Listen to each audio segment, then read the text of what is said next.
So how to enable live transcript on your Samsung Galaxy A56?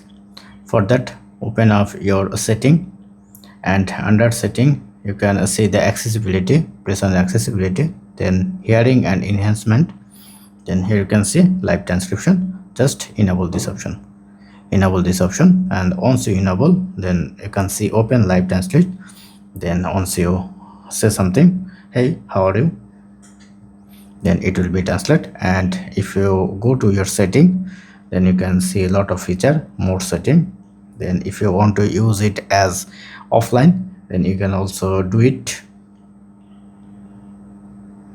And if you want to change your primary language, and this is my secondary language, and text size, or you can actually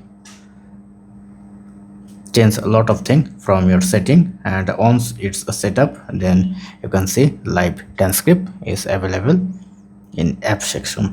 And if you don't see, just go and search a live transcript, then you can see it's already installed. Just press on open, then it will be set as like that. So that's it. Thank you. Have a good day.